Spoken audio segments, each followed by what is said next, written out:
Oh, who would be a Wolves fan, eh?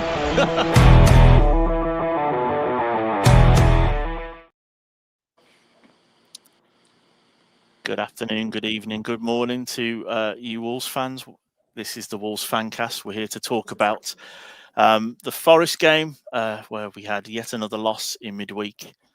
And we're going to touch on, of course, the elephant in the room, which is the planned protest before the United game on Monday. We're also going to touch on that in today's podcast. Apologies it was slightly late, but I was bedazzled by Donald Trump's dancing at the World Cup draw. So made us slightly late while I was caught up with the YMCA.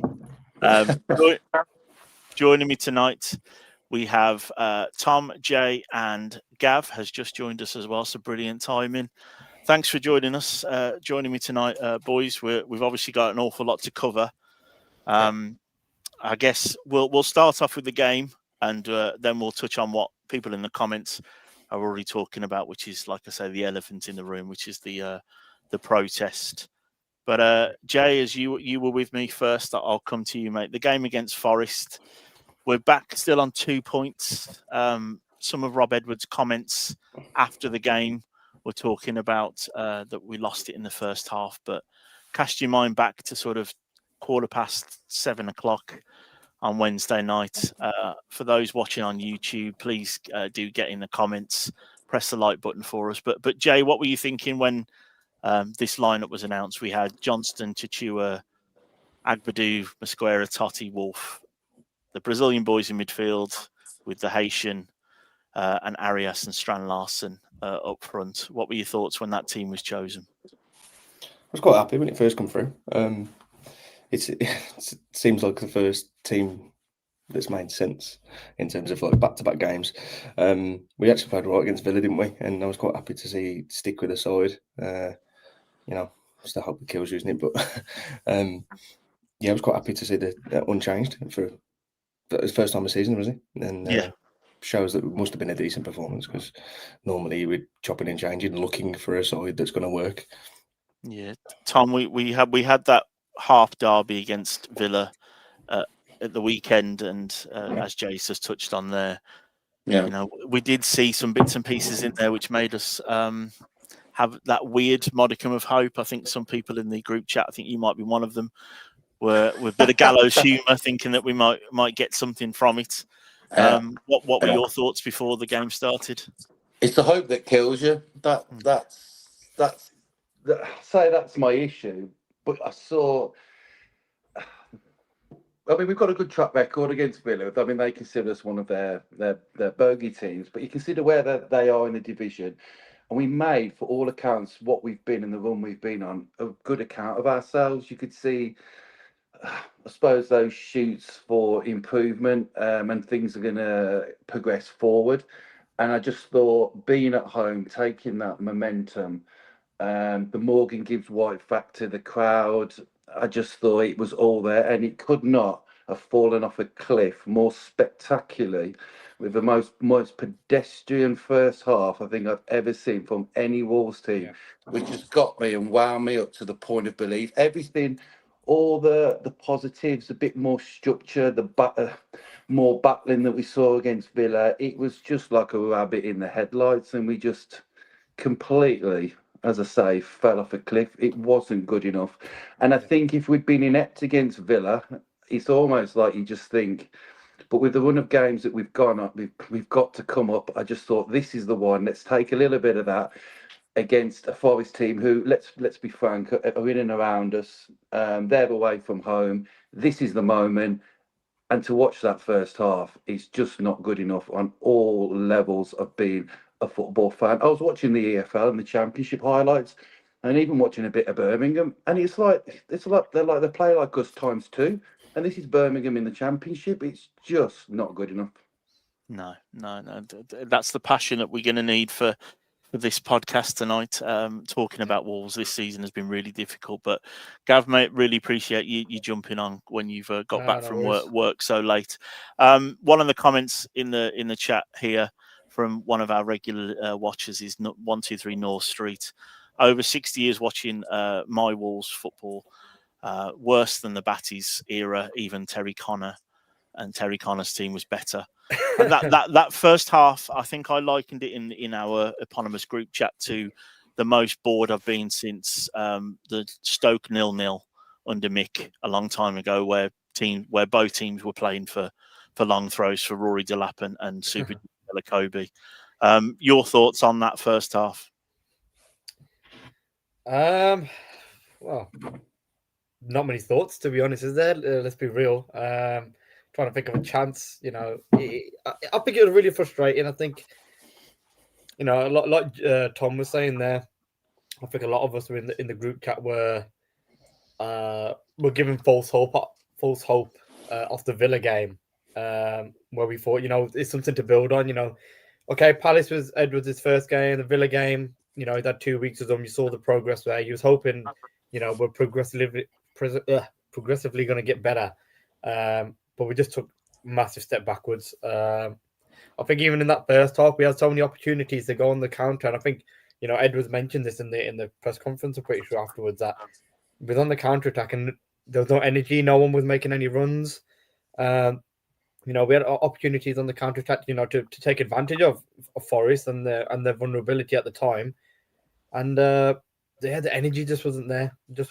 And then I know you're going to the second half, but that first half is probably, it's up there with one of the worst, probably the worst first half performance ever, in my opinion.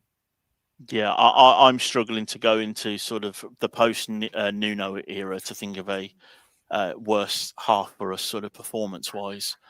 And as you've all sort of touched on, I think just to give my 2 pence on it is that there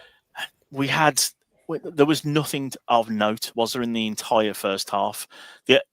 I think genuinely without this incident, Jay, where we had one of the longest VAR checks of the Molineux under the Molineux lights that I can remember, for what looked like the most blatant of these new vogue of offsides. Where are we now with football and these delays? Like, how does this also help or add to the ill feeling around the game in general? It's not good, is it? I mean, you can understand a bit of a length of VAR check from time to time, and when it's not straightforward. But that was so simple. I'm standing in the crowd, and somebody's probably watching it on a dodgy stream. I get a message through, and look, he's still standing in the centre circle. The referee still with his finger to his ear. I'll get a message through with a picture. Still, I go, that's offside instantly. How do I know before the ref does on the pitch? It doesn't make any sense. It's just. It's absolutely shocking. They had one in the second half, so didn't they? And looking for a penalty, and obviously wasn't one. And you're standing around for ages, waiting. Think is something going to happen? Are we going to get it? And at least they got to the right conclusion in the end in the first one. Second one is probably as well the same, but it's just not worth it, is it? At the point where you think, just give the goal. I'd rather just give the goal at this point because I'm just fed up. It was made worse when they put this image after all that time of, deliberating and having a look and getting the lines out and everything. When they put it on the screen at Molineux and everyone just turned around and said, why is it taking them so long to come to that conclusion? When, I'd love to know what happened in the Stockley Park where they make all these decisions, what the conversations were going on in their head. They're probably just like, I can imagine if the cameras just pan to the people at Stockley Park. They're not even in the chairs. They're probably waiting for a decision to be made. They're probably go for a coffee, walk back, like, oh shit. It's almost like they got infected by how Wolves were performing and they'd all nodded off. Completely 5 minutes to decide what the heck was going on. I mean, look, why is the Premier League popular? Because it's intense. It's fast paced. That wasn't intense, was it? The passion that comes from it. Watching that Wolves team in that, I know I'm going to be negative nearly, but watching that first half and then watching what supposedly is the best league in the world and watching them take 5 minutes to come to that, it's just absolutely insane, ridiculous. It does not make sense on any level. I mean, it was completely central. Like, it was beyond, there is no justification for it. And in any other walk of life, I mean, when's that acceptable? Get on with the game. Well, I say that. I mean, at least it gave us 5 minutes of respite to cool down and stop swearing at the TV. But, I mean, look, what was it all about? Who knows? I'd love to see Howard Webb try and explain that on Sky. They won't cover that one, will they? They'll brush over that and go to a one that they did well. No, and I tell you what I did with the time, Tom. I went to the toilet and I went for a wee in that time because I realised that this wasn't going to happen. So I was doing meditation, mate, to calm down and reduce the blood pressure. But no, my thoughts on it was that because they were put on this game, and Forest weren't much better than us, that they must have been on overtime pay of at least time and a half or something. Something must have been, they were on unsociable hours pay or something because that was something else, that decision. But again, we're going to touch on the game. We obviously lost it. We're still bottom of the league with 2 points. Gav, Forest, they got the goal. It's another masterclass from one of our keepers. We've had many over this season. Is it anything other than a goalkeeping error, this goal? I mean, to be honest, I said it at the time. When that ball was coming in, I'm pretty sure there was who put the cross in? Amari Hutchinson. Yeah. He put the ball in, but he had Anderson next to him, and he had I think it was who's the right back for Forest. It's not Nico Williams, is it? No, he's a left back, isn't he? Whoever the right back was. It's the number 37, the Spanish lad, I think he's, isn't he? Yeah, that's right, yeah. And the point I'm making is that there was 3 of them ready in and around that area to put the cross in. And we knew it was going to be one of them putting it in. There wasn't any urgency to okay, let's make sure that we've cut the passes out. They're not going to be able to put a ball in. If it wasn't Hutchinson, it would have been Anderson. If it wasn't Anderson, it would have been the right back. That ball was 100% coming in. And I think that was the first problem, was not being able to stop that cross. There was enough people there. Gomez was there. Huang's made half an effort to block the cross. And it's still come in. And then, like you said, Johnson's come out. He didn't have to come out. He shouldn't have come out, because if he stayed on his line, that goes straight to him without any question, does it? So, I think it's a mixture. For me, the cross was a big problem, but you got to look at Johnston as well. Yeah, and Jay, on that sort of, we've talked about the goal. We're 1-0 down. Someone I really want to talk about, because I think last year I was on this podcast saying that I still think he's maybe flattering to deceive a little bit. But your thoughts on our number 9 that we fought to keep over the summer when Newcastle came in with 65 million. I'm seeing all the comments, guys, and we really will talk about the protest, but we are trying to do this under the guise of a review show. But what were your thoughts on Jurgen Strand-Larsen? So after the Villa game, I was starting to believe that there may have been a knock. The knock they keep talking about with his Achilles. I was thinking, actually, he was half decent against Villa. Probably should have scored. He should have taken everything in that chance when Pau Torres sort of nicked it off him. But one moment here, but the rest of the game is pretty good. And then he throws an absolute stinker in again. And I'm thinking, 60 million, what is it, 55 million, whatever they offered. It looks like the most ridiculous decision ever to turn that down right now. He doesn't win headers. He doesn't hold the ball up. He doesn't run in behind. He doesn't create chances for himself. Doesn't get on the end of crosses. What does he do? He doesn't do anything at the minute. It's so frustrating to watch, because we know he's capable, but the only thing for me is lack of effort. I don't think he can be asked. No, and he's not even doing the fable throwing his hands up to the South Bank to try and get them to get involved in it. I think he's learned from it. But I know in that first half, because there was nothing to watch, Tom, I did spend most of my time watching Jurgen Strand-Larsen, and his utter lack of movement compared to his, obviously comparing apples to oranges maybe by comparing him to his compatriot Haaland, who never stops moving, never stops getting off the shoulder of either centre back, moving around. He at one point in a game in that game, I timed him on my smartwatch. He didn't move more than 5 yards left and right for 7 minutes. He stayed in the centre circle just on our side of the half. What were your thoughts on JSL? I think it's probably, I'm a little bit more sympathetic, slightly. And I think it's more so, he obviously wanted the move, and he hasn't done a Mateus to us, and he wanted to go to Newcastle, understandably. But then, of course, your job is, we've kept him, so then you have to perform. I think it's almost, if I was him and playing with the players that are around him and you're not getting anything, I think eventually I would stop moving. However, it's to that extent that it's unacceptable, if that makes sense. So I think it's almost like there's a cooking pot of different reasons for it, because he's obviously thinking, why the heck am I here? And then if he does ever make a run, the ball's never going to be where it needs to be to play to his strengths, because we're just not good enough to be able to do that at the moment. So it's almost like he becomes more static, he becomes more frustrated, then can't be bothered. But at the end of the day, he's still, I know from his point of view, yes, of course he'll get a move, but he's still in the shop window and still wants to be showing. Newcastle have gone and signed Voltemade, so not necessarily will come back in for him. So he still wants to be performing at the level that he would want to be able to get that move, to get as much money as he can in his short career.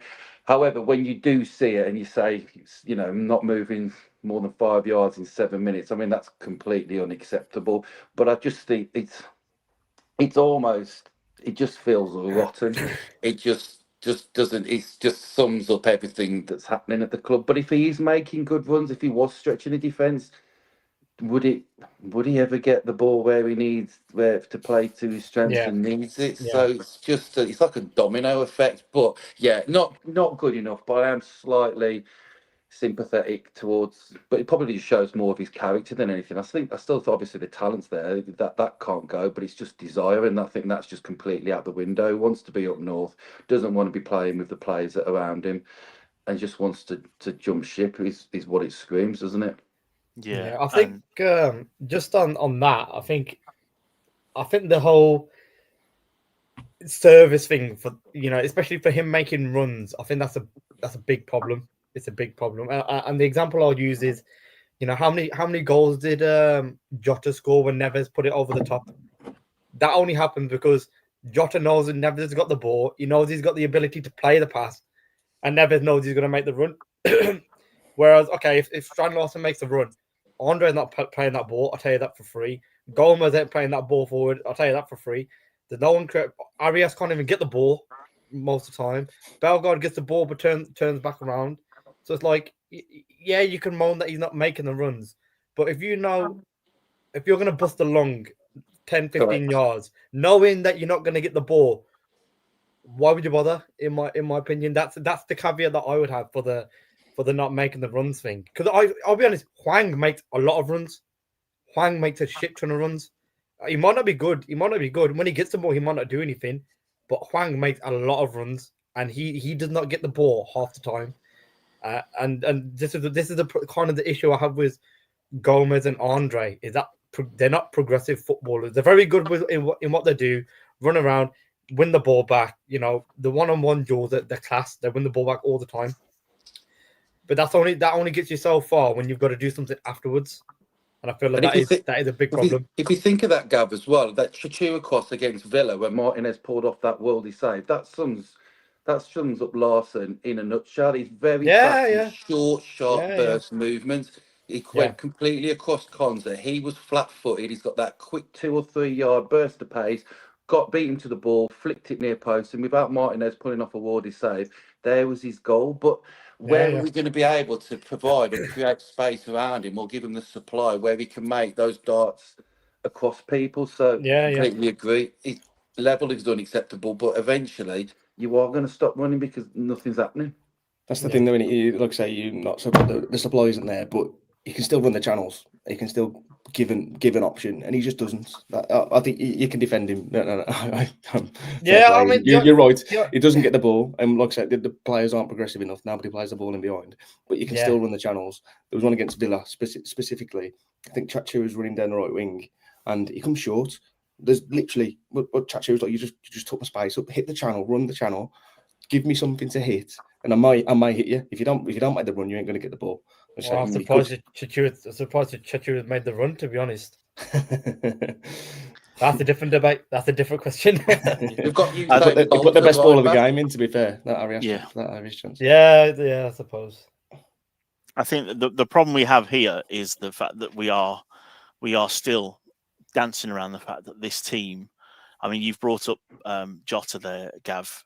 We are so far away now, not only just from that team, but there's a lot of people in the comments talking about the teams under Mick and even under Terry Connor that would give this this team a run for their money. Oh yeah.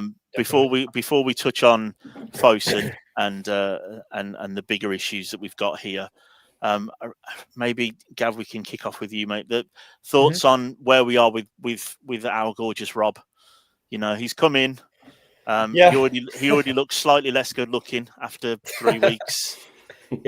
He's really, really pissed off, really, is what he is in terms of how he's talked about our first half performance. Is this too much for Rob, or is it too early to tell? Oh, it's I wouldn't say it's too much, as in like it's going to be on him if we go down. I think we were sinking ship before he came. We were sinking ship. There's no way he was going to keep us up, and that's not anything against his coaching ability or his in-game management or anything like that. I think you could get Fergie, Pep, Mourinho. None of them are saving this team. Absolutely not. That team needs gutting altogether. Like he said in the conference, didn't he, about not no one wanting to make forward runs and stuff like that. Once you've got that mentality set in the squad, that's hard to shift. That's like you need a whole roster, shake up, really, in my opinion. So it's hard. It's a hard position. We know why he's come. It's his club, so to speak. Obviously, he lives in Telford and everything, so he's always going to come here. But I think even he said in the press conference, I came here and it looked bleak before. Now that he's coming and he's seeing what he's got to play with, it probably looks even worse than what he thought. Yeah, Jay, where are you with gorgeous Rob right now? I don't put any of the blame at his door at all. I think we've actually somehow improved under him. We've looked 2 of the 3 games. We've probably looked better than we did under VP. It looked like, I mean, it really solidified us. I mean, other than the Johnston mistake, we probably get a clean sheet against Forest. So we're definitely more solid. There's just no creativity. I mean, look at Arias. I've tried to be patient with him, but I'm at the point now, just send him back. I don't even. What can you do with a player like that at the minute? The form that he's showing and the confidence, that chance he missed, he should be on 3 goals this season, and he hasn't looked like he's got anywhere near anything. No. Who did he miss the? Sorry, Ed. I'm just trying to think of the game where he smashed it over the bar. Who was that against? Palace. The Brighton one. Brighton. Oh, Brighton. Yep. Sorry. Yep. Yeah, that's it. Yeah. Before they shouldered in the equaliser, and probably that was the final nail in our coffin. Something that maybe we can touch on here, Tom. And talking about we've talked about passion. We've talked about sort of the way football teams are run now. So the only thing that got me out of my seat in the entire game, genuinely, was to shout at John Arias when Forest had a couple of corners down the North Bank end, and he stood diligently on the penalty spot, despite the fact there was Nico Williams and Ndoye on the edge of the box. No one by them. He was the only one within 10 yards. But because the little magnet on the tactics board says this is where you stand, John, you have to stay there. Are we also in a point where with football, and particularly with this team now, that they're so bereft of leadership and maybe confidence that they aren't thinking for themselves either at the minute and just spotting obvious things like danger? Right, how long have we got? I mean, as long as we need it. If you just watch the World Cup draw, we've got 3 hours. Where do you start with it? Sometimes I feel bad, in a way, for the players, because they're not fit to tie the Nuno team. When we speak about the Jota, the Neves, even when we go back to Cavallero and Costa on the flanks, and you look at the quality that they've got, and they can only be as good as they can be, and we've gone out and paid the money that we have for them. But the quality and the organisation and the inability to go forward and then just make a pass sideways, I feel it's almost like I pity them, which is even worse than being angry. In a way, because it's almost like it wouldn't have even been. I mean, look, when you look at the bench and you're thinking, how can we improve this? How can Gorgeous Yeah. Rob improve this team? And you're looking at the bench and you're just thinking, there's absolutely zero Nothing. options. And I'm not happy with the players that are on the pitch. The best I feel that Rob could ever do is get a 0-0 draw. That's the best that we could ever hope for from a game. Yeah. The players aren't good enough. They don't play well enough together. It's, for example, like with Gomez and Andre. In certain teams and playing in a certain system, they're really good footballers, but you can't play them together because it's too much of the same. There's absolutely zero creativity. It's almost like the team structure's gone completely to pot. There's individual players doing their own thing. We've mentioned Larson is stuck in the thing. When we bring Hwang on, he runs around like a spinning top, but when he gets the ball, absolutely nothing happens. We've got Arias, who just looks like he's a wasp in a bottle. We've got Andre and Gomez, who can't pick a pass to save their life. We've got calamities back, in our defence that you're thinking at any point an error's going to be made, and there's just constantly runs from outside to in, which cut them apart. And then we've got Chachua like Usain Bolt on the wing that has got the pace. Just kick the ball past them, lad, and sprint. You don't even need skill. You're that quick. And then just Yeah. keep whipping it in the box. But we just nice little pass back, go through the middle, lose the ball, and back it goes. So sorry, Ed, I'm getting a bit carried away here, but Don't. it's just it's inept.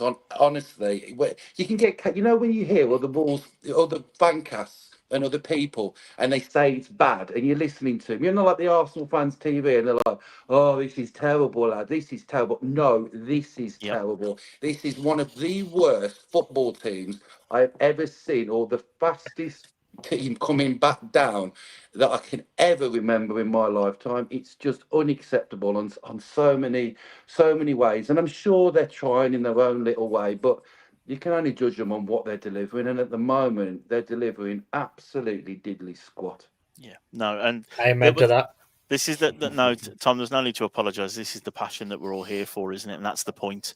The Fancast isn't going to shy away from the biggest talking points, and we're not going to pretend that this club is in the place that we want it. In our midst, within our group, we have, mad heads like Stu, that's obviously a Fancast alumni and one of the OGs that goes to every single game, rain or shine, no matter what league we're in.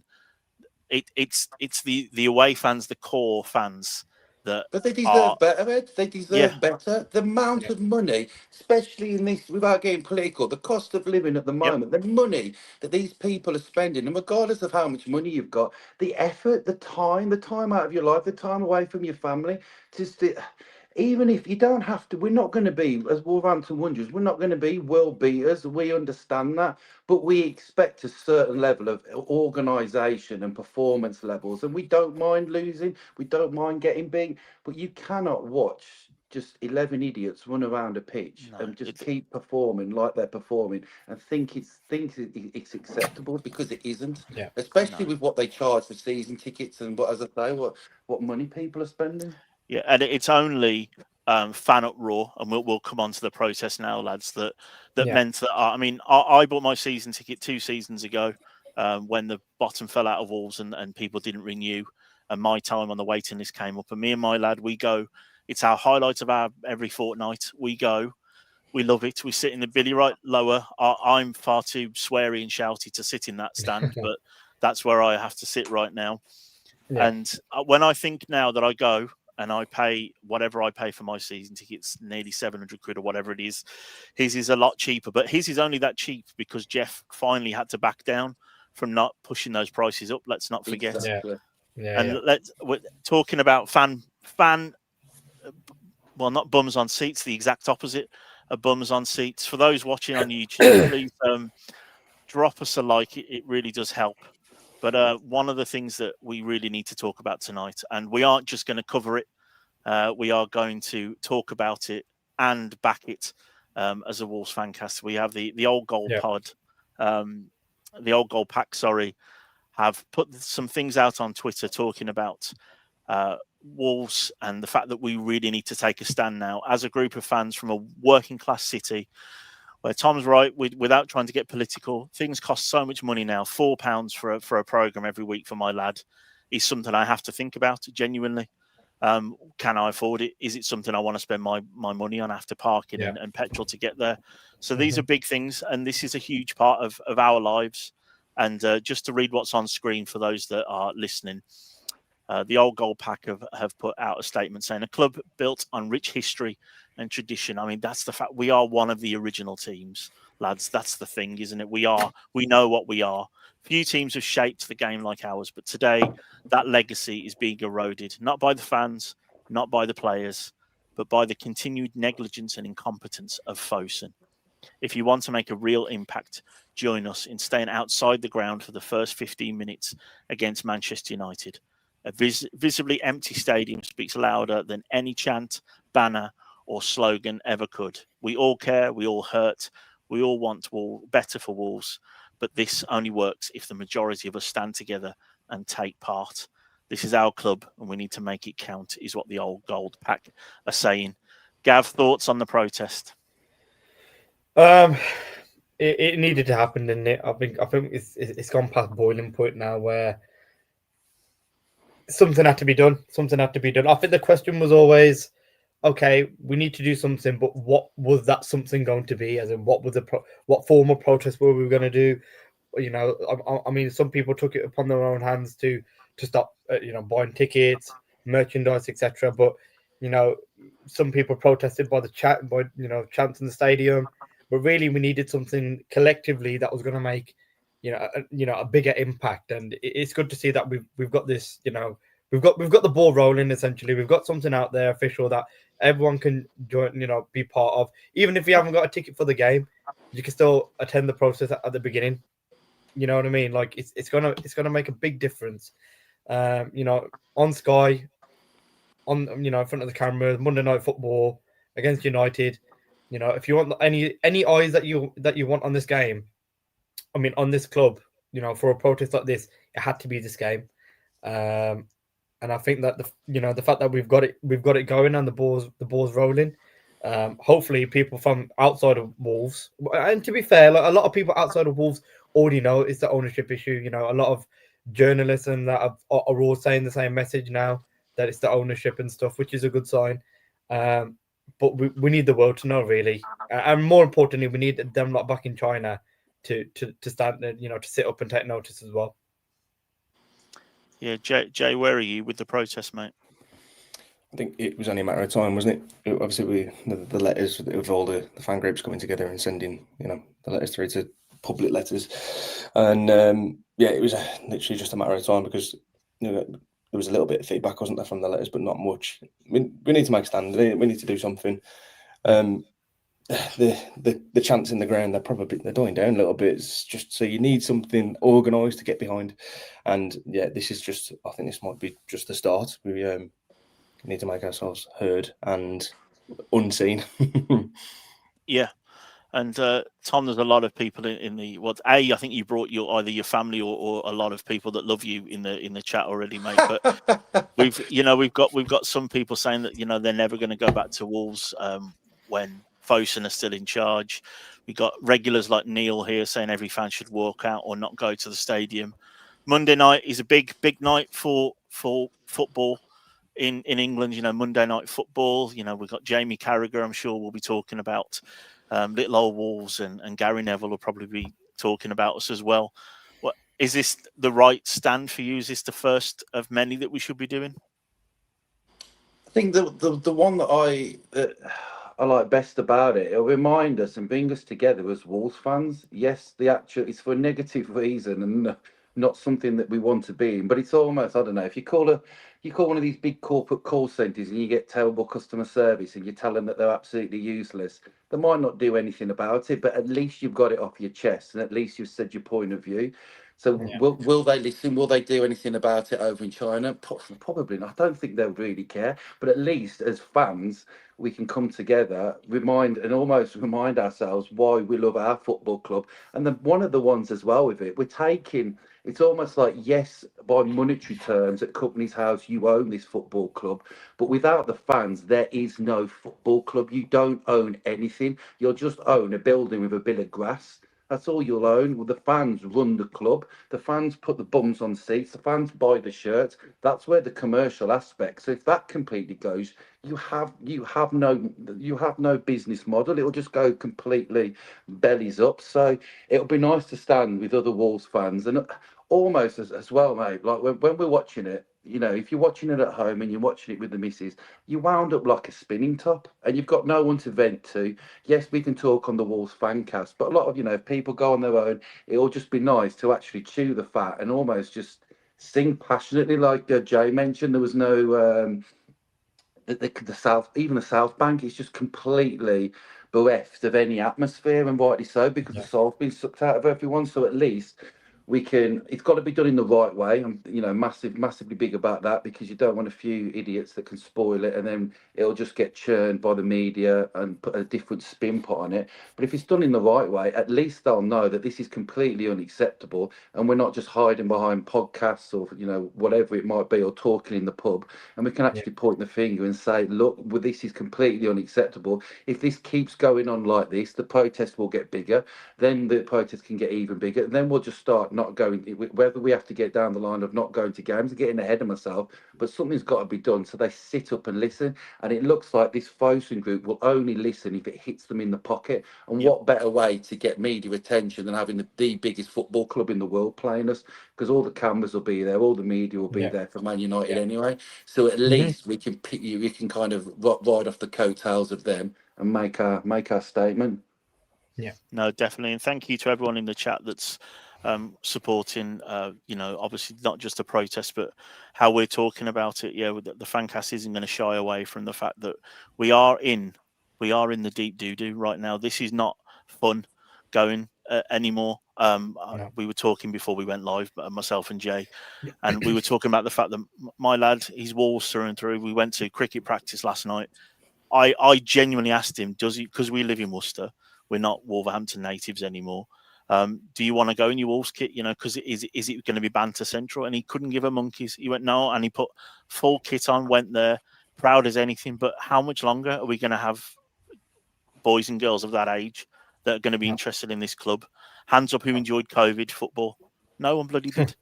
If Connor Cody hadn't been a loudmouth and been interesting for third parties to watch us and find it funny that our captain was a loudmouth scout, so they wouldn't have talked about us, because that's all we had to talk about, is you could hear the players on the pitch.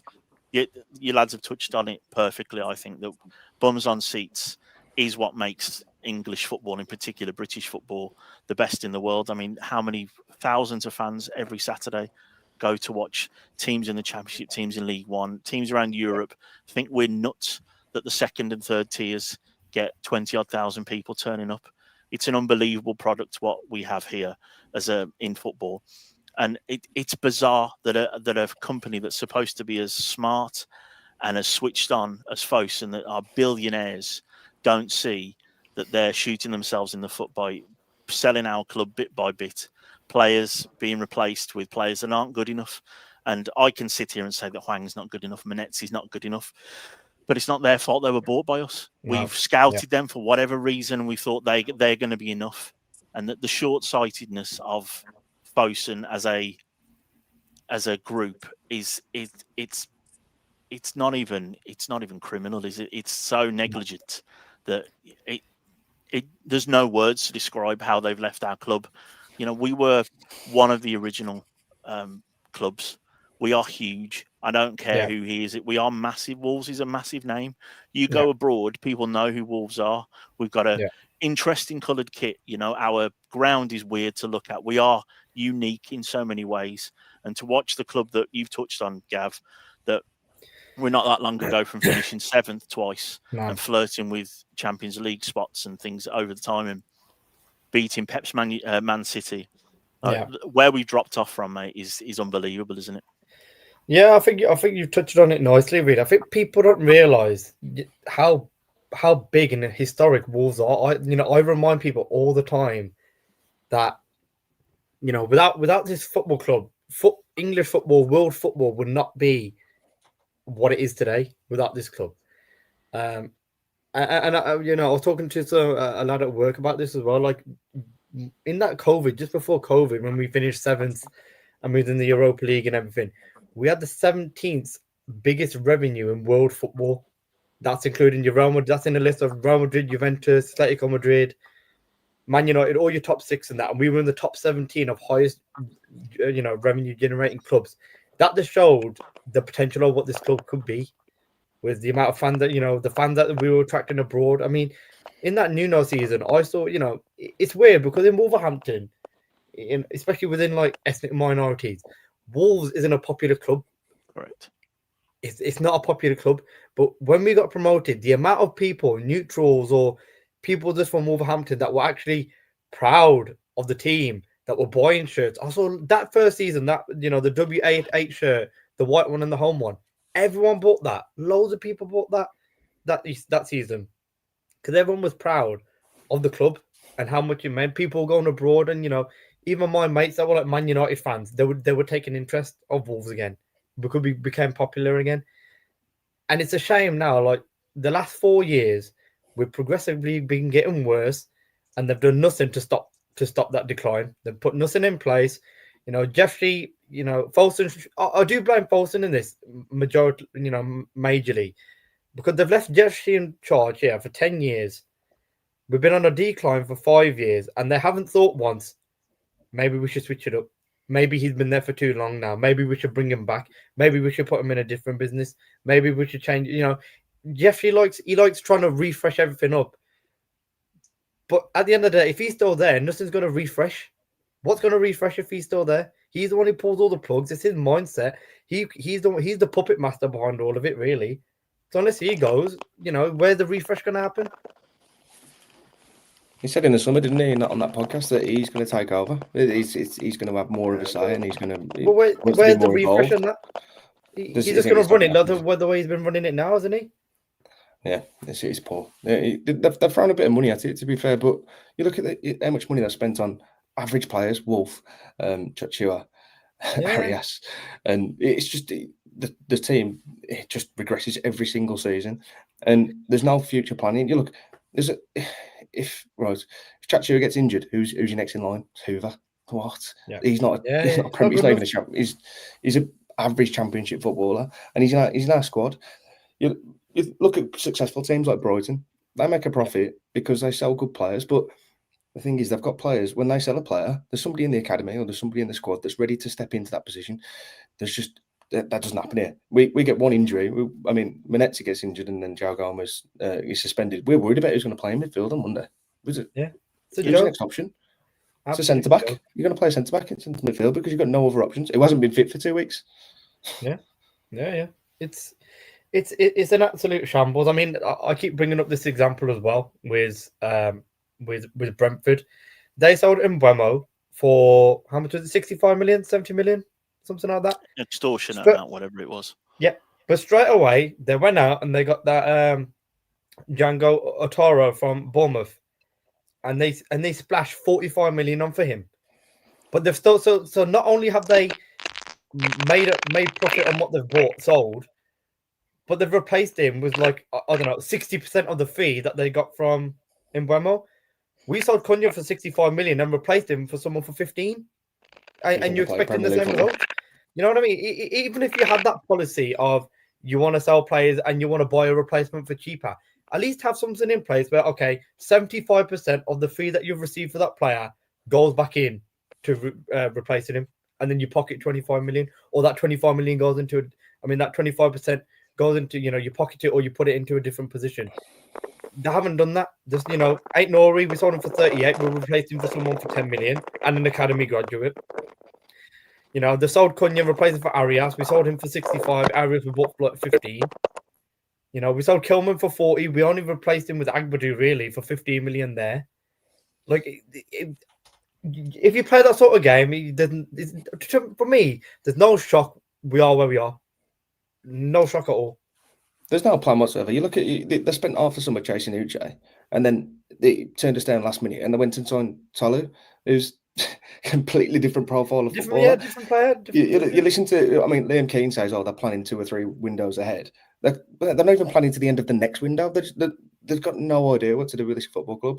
They sacked Matt Hobbs basically at the end of last season, and then just handed the keys to Vitor Pereira because he did well in over 6 months.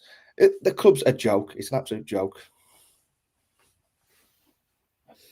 Yeah, I think Tom, I think your phones or your connection's a little bit off, mate. But thoughts on where we are with this? Gab's just touched on there quite passionately about the fact that we are replacing, as I've said before, steak for hamburgers. But just final few thoughts on Fosun before we touch on the Man United game and Gav's favourite Cunha coming back into town. Oh, God's sake. My connection's like walls at the moment. It's not good enough. What was the question, Ed? I'm too passionate about it. But final few thoughts on Fosun. We've talked about the fact that we've got no plan, that they're selling the players, but I don't want us to skirt over it, but we'll come back to it at the end. We do need to just quickly cover United as well, and I'm conscious of people's time.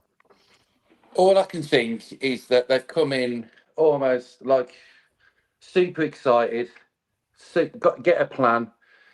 Let's think about this. Let's think about who we're gonna recruit, how we're gonna go about it. I think Nuno was a big part of that because the manager drives that, but the recruitment was good. It's almost like they just completely, whether the direction is from China, just completely lost interest and then want to start recouping some of their money. It's almost like feels like they want to do a Brighton, but without the actual structure that Brighton have, and very, very few teams can actually get away with that. How you can be bottom and ride having Cunha, Aït-Nouri and Semedo, and we were still bottom, and then decide that getting rid of the 3 best players in the team and then expect to survive with unproven, untrusted. These players weren't ripping up these aren't playing in La Liga and ripping up the league. These are unproven, untested in the Premiership, which is a completely different kettle of fish. It just makes zero football sense. And the fans are the ones that suffer. So what annoys me most about them is I've never felt less of a war. You probably couldn't tell with how it's more anger, but how they've left us feeling away from our own players. When we had the players, and I keep going back, but under Nuno, and yes, we're playing well, but the players look like they absolutely love the club. Look at Neves. Neves sitting in the stands shows more passion than I've seen on the pitch this season. And the guys sitting in the stands, when the players, when we were led by Cody, and whether we'd win, lose or draw, we just felt like we were a team and we were united. And this is where, the old wolf pack and all that came from. Now it's like we don't have a relationship with the players. That it's almost like they're just kind of passing ships in the night that just happen to be at this football club and they're not good enough. And here I don't look, and it's no fault of their own, but I don't look at Totti, Mascara and Agbadu and have the same thing that I did like with Romain Saiz. He's no Paolo Maldini, but Saiz was Saiz. He'd put his head on the line. He'd absolutely have a go. He'd run his absolute knackers off for us. And he'd start for us now, wouldn't he? 100%. Well, he'd be that best one by an absolute country mile that we've got. Yeah. So Fosun of just doing things like I don't know who mentioned earlier about the season ticket prices for the OAPs or the moves like that. They just club bit by bit away from the fans, turned us into an e-sport, trying to make us commercial, rip the soul out of the club, downgraded the team, and then just expect us to turn up week in, week out, and just have our bums tickled, our bellies tickled, and it's not good enough, mate. So in a word, Fosun, they always say that be careful what you wish for with owners, but I struggle to see with the path that we're on now, with the interest that Fosun have got, unless they just completely stripped all the assets overnight, how they could do a worse job than they've done. And it doesn't make sense. Even if they wanted to sit mid-table in the Premiership and just spin us a load of yarn, they potentially you could do that, but you can't do that when you get in with this Semedo and you're bringing in Chachua. You can't do it when your front line is Hwang, and Arias. You can't do it when you've got two defensive midfielders. It just beggars belief, mate. There's absolutely no plan. It's almost like they just must be drunk and just making decisions on a whim and a prayer, because again, the communication from China is just completely gone, and I just think that they're interested. It must have gone, mate, because you can't do that well and get to that level and then become what we've become without the passion or losing interest. That must come from attention and what you're actually doing and the focus and what you're putting in on, there's only so many hours a day, the focus that they're putting into our football club, and they just looks like they've lost interest and just want to do esports or focus elsewhere. So again, mate, I've wound myself up, but not good enough. No, but that's the thing, isn't it? That's where we are right now, isn't it? With this club, is the fact that it means so much to us. And Gav, you touched on something, and again, not to try and go down the political route, but I've been going to the Wolves since the mid-90s, and Wolves crowds then did not represent the city as it does now. We do have multicultural backgrounds that Wolverhampton has, and that the club has galvanised that over the last decade or so. And to now see the fact that we're not just moving away from the city, but we're moving away from the core values of what Wolverhampton is, which is a working class town where people put a shift in. I think, Tom, you've just touched on it there really well, is the fact that we aren't seeing anyone busting a gut. We don't have, and I think I shocked Jay with my age before we started, but how I remember Wolves when I was a kid is we always had someone that came through the academy. And right now we have Mateus Mane, who I'm going to put my hand on my heart and say he's nowhere near good enough. And if he's the best of what we've got, then we are not the Wolves team that even I grew up with, and we were always in the Championship, always the also-rans, the sleeping giant. We will finish up on the protest, lads, but I'm conscious that we've been very passionate for the last 50 odd minutes, but we will just touch on, obviously, the game that the protest will be around is against Manchester United. Gav, I'll talk to you about Cunha before I then ask for our predictions on Man United, and then we'll touch on the protest at the end. But we do have Mateus Cunha up next, a player that was so good for us last year. He could down tools on the pitch and still be more effective than probably anyone that's on there right now. Thoughts on Man United coming to town on Monday? It's a shame because over the past few years, when they've come, we've always been slightly optimistic we can get a result. I think last year, going into the game last year, I think even though we were, I think off the back of the Leicester game, we were on a high, but there was a bit of optimism there that we could get a result, which we did, and obviously in the away game as well. Obviously this season, it's unfortunately, as bad as they are, we're 10 times worse, aren't we? That's the issue at the moment. I think the problem is we're not even half decent. A lot of these teams, like Forest, any other team would probably beat Forest on Wednesday, to be honest. And I think any other team could beat United as well. Unfortunately, we're just in a position now where it's going to take a lot. It's going to take a lot. But I mean, obviously Cunha's coming back. Thankfully he's only scored one goal, so he's not having too good of a time there. But I'm sure that I'm sure that goal tally will probably double on Monday. I'm sure. As we've got a bad history of players coming back and scoring, haven't we? I mean, the only person I'm waiting for after Cunha is Nunes. I think every other player has basically scored against us, haven't they? Yeah, and I mean, every bugger that doesn't get a goal in the season scores against us, because the lad who scored for Nottingham Forest hadn't scored all season, had he? No, and bless him, he had his little celebration all set up and everything. He must have been so excited. Nearly had 2. Yeah, exactly. Jay, your thoughts on the United game, just really quickly. I'm just hoping that Cunha isn't already on a brace when I make my way into the ground. Yeah, that's just it's hope, isn't it? You're just going to hope that we put some sort of performance in. But yeah, and obviously we're without Joao Gomez as well for that, so we're back to scratching our heads with who's going to play midfield, because we don't even have Mambo number 5 to play either, do we? As we always do, we'll quickly pick on. You found a quid in your pocket. Where are you putting your money this week? I know for my last man standing, I've picked Liverpool, but that was before Leeds won in midweek against Chelsea. But Tom, I don't know if you can see the fixtures there, mate. Yeah, but have you got any bankers that you'd stick that quid on? The other games as well, mate. Yeah. Not Cunha to score. We'll take that as a given. Yeah. The absolute banker. Well, I say this to get egg on my face, but Newcastle have got to beat Burnley.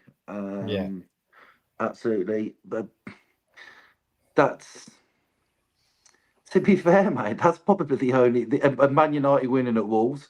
I think they're the two. If I had a double bubble, that I'd be thinking that's the absolute one. When you go through them quickly, Bournemouth have had a tricky one, but then they've got Chelsea. I still think that could go either way. Everton at home are a lot stronger, performing well, but you just think City will overpower them. But anyway, rambling on. Newcastle and Man United are the two Tommy tips for this week for you hackers. Tommy tips. How about you, Jay? Have you got any Tommy tips? I think Bournemouth on a bit of a bad run, and then Chelsea being stung in the week. I think they'll be up for revenge. So I'll probably say Chelsea away at Bournemouth. Brilliant. And how about you, Gav? That you found that quid and you chucked it on something. What you chucked it on? Away from the Wolves Man United game, I'll probably say Spurs. I think Thomas Frank's under a bit of pressure there. Brentford coming too. So. They've just been terrible at home, though, haven't they? Spurs, so bad. Yeah, they were so bad. He needs a win, though, doesn't he? He needs a win now. So I think I'd actually say Spurs to beat Brentford. Only just, though. I mean, Spurs drew to us at home. That's how bad they've been. Yeah, we look quite good in that game as well. Sliding doors moment, isn't it, I guess? So again, thank you to everyone that's joined us tonight. And the chat has been incredible. Thank you for everyone that's been joining in, and just on the screen right now, and again, this is from a new Twitter account that's called Protest Wolves, talking about a Monday night. So again, with the Sky cameras rolling, we protest outside the ground. We'll ignore the typos, your flags, bring your placards. Enough is enough. Meet outside the Billy Wright at 6:45 to 7 o'clock, and of course that is then he's followed up with the old gold packs suggestion of waiting outside the ground 15 minutes before we go in. Hopefully we aren't 2-0 down by that point to Cunha, and he's celebrated against the people that have broken the picket line and gone through. To be fair, that not everybody's on social media, so yeah. If you're watching, listening, and you know somebody who goes to games, spread the word, especially that 15 minutes, the 15-minute lights. Because if we don't all get behind it, we'll look a bit daft, won't we? So everybody needs to spread the word. Definitely, yep. No, it took the words out of my mouth, Jay. That was the point. We're giving it the Wolves Fancast, the original Wolves podcast, the stamp of approval that enough is enough. Fosun need to do something. We know that it will be the start of something, but all things have to start somewhere, don't they? So we thank you for everyone joining us tonight. We've had quite a few people in the on YouTube and on Twitter watching us. So thank you. This will be up on Spotify and all your other podcatchers when I upload it after the stream. But Tom, Gav, Jay, thanks for joining me tonight to talk about the Forest game, if you can remember that. But we will see you all after the Man United game. Watch social media for those of you who are on it, 'cause I'm sure the Wolves Fancast will not just be covering the protest, but joining in from it. So from me and the lads, thanks very much, and up the Wolves. Who would be a Wolves fan, eh?